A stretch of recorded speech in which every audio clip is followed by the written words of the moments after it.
The Iran and Israel conflict takes a turn, and will China be backing Iran? And will this complicate things? I'll give you the details on this in this video. Also, a congressman and senator get attacked, and one is dead. This is a serious issue, and will this bring a more serious, sinister tone going forward? I'll give you the details of this and more in this video. Let's jump right in. We are live right now here on the YouTube It's Jimmy Show. Let me know if you can see and hear me. Type yes in the chat. Let me know where you're tuning in from. You can let me know your city, state, or even your country, as we have people tuning in here from all around the globe. Don't forget to hit that like button for me here. And if you haven't yet, subscribe down below so you don't miss out on future videos, and help me reach 500,000 subscribers. Take a look here. Israel warns that Tehran will burn if Iran continues missile strikes, and the U.S. military is involved. That's right. The U.S. military is helping to intercept Iranian missiles and projectiles launched at Israel. Let me know your thoughts on this. The barrage is in retaliation for Israel's airstrikes against Iran, the IDF says. U.S. President Donald Trump and Israel Prime Minister Benjamin Netanyahu have already spoken. Yeah, this comes as the U.S. is shifting military resources and moving ships to the Middle East after the Israel and Iran strikes back and forth. Destroyers capable of defending against ballistic missiles are moving to the Eastern Mediterranean as Trump meets with his national security councils. U.S. is helping Israel shoot down barrages of Iranian missiles, as the U.S. is already involved in this war. And how many U.S. troops are actually vulnerable in these attacks? Yeah, American air defense systems and a Navy destroyer helped Israel shoot down incoming ballistic missiles that Iran launched in response to U.S. strikes, or in response to Israel strikes on Iran's nuclear facilities, and top military leaders, U.S. officials have confirmed.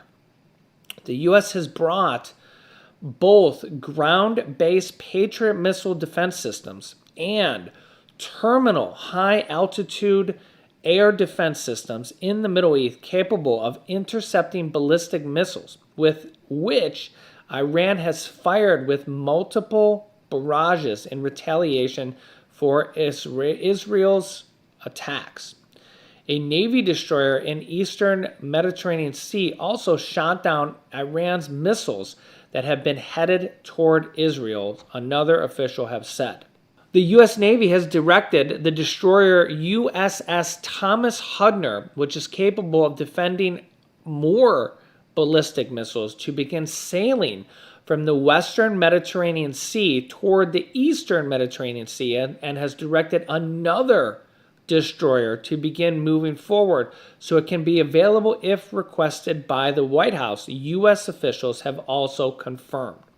There are also American fighter jets that are also patrolling the sky in the Middle East to protect personnel and installations in air bases in the regions, and are taking additional security precautions.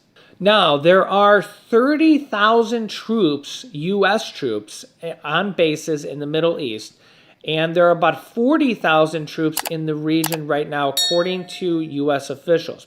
That number surged as high as 43,000 last October amid ongoing tensions between Israel and Iran, as well as continuous attacks on commercial and military ships in the Red Sea by Iranian-backed Houthis and Yemens, which are all basically Iran assets.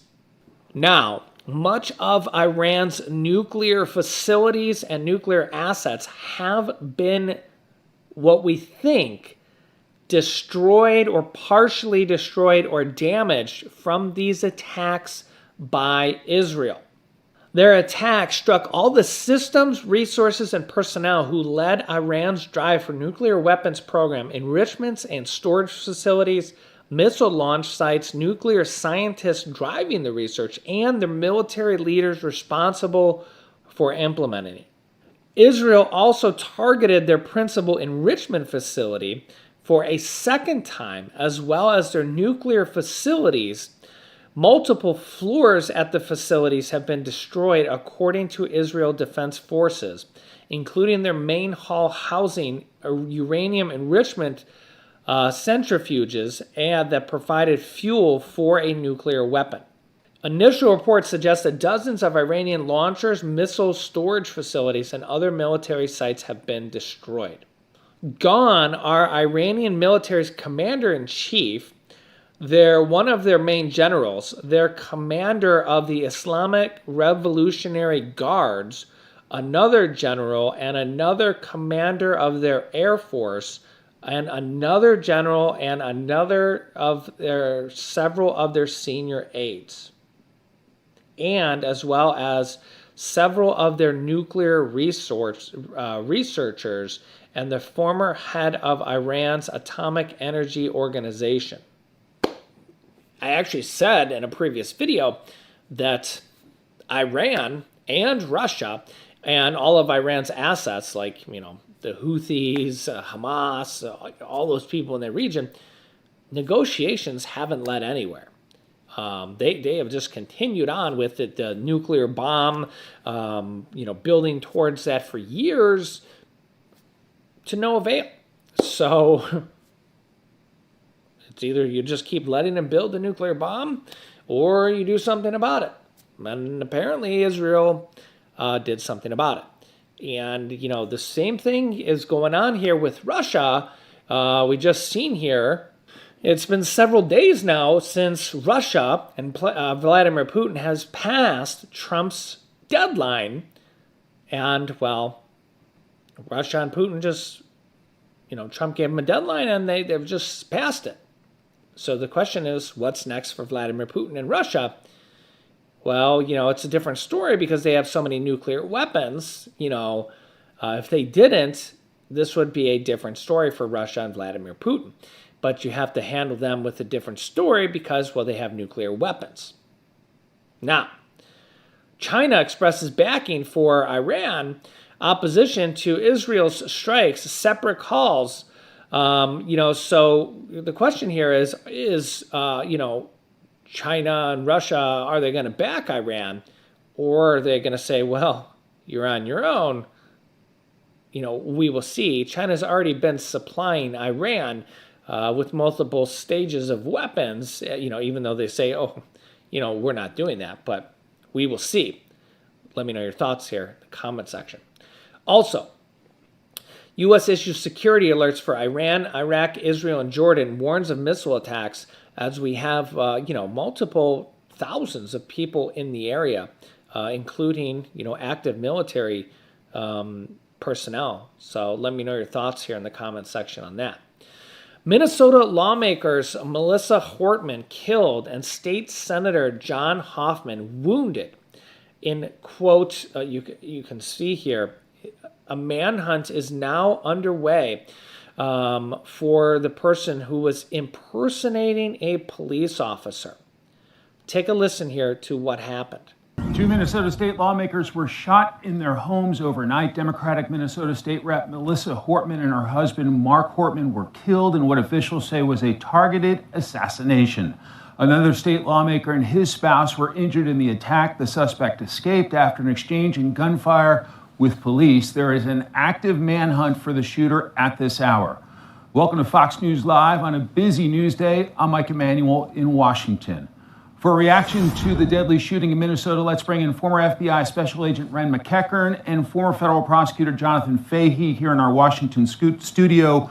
So, Ren, what we're hearing from authorities is the suspect dressed up as law enforcement, had a uniform, had evidently a badge, had even a vehicle that looked like a police vehicle, targeted assassination of elected leaders in Minnesota. What's your reaction to that? Where does your mind go? Yeah, this is really worst case scenario in my book, because when you think of a police officer in uniform, that's the person you can trust almost every time. And to think that they're using that level of trust to take advantage and really commit this assassination, essentially, is very complex. And now for the law enforcement involved, not knowing who this person is, this whole area is going to be flooded with law enforcement. They may not know each other, right? They don't know different departments, different federal agents coming in, and there's going to be a big problem with identification, and then there's going to be a bigger problem with the perimeter that has to be set up.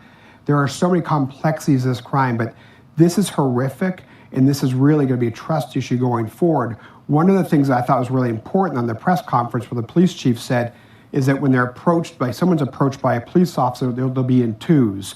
So that's really important that people need to realize this. But it also is about knowing your neighbors, right? Neighbors should be calling each other, right? Saying, hey, is everybody okay? The other part of the story is, where is this guy? Is there a barricaded situation now? That further complicates this, right? And then they have to figure out who they are. So they go to a house-to-house search, and now they know this guy's obviously ready. He's armed and dangerous, clearly. There's so many complications in this case. The other side of this is there's also a lot of evidence in this case, right? It sounds like we have a vehicle, right? I'm sure we have now, it looks like some of the survivors could be eyewitnesses to this. You're going to have ballistic evidence. We know there's going to be DNA evidence, fingerprints likely within the vehicle, all the surveillance cameras. But right now it's about flooding all of the resources in. Thankfully, we know that Attorney General Bondi's already chimed in and said they're on top of this. I know the FBI and Kash Patel's groups are already sending massive resources. We know the administration and President Trump also chimed in. So they're going to get excellent resources.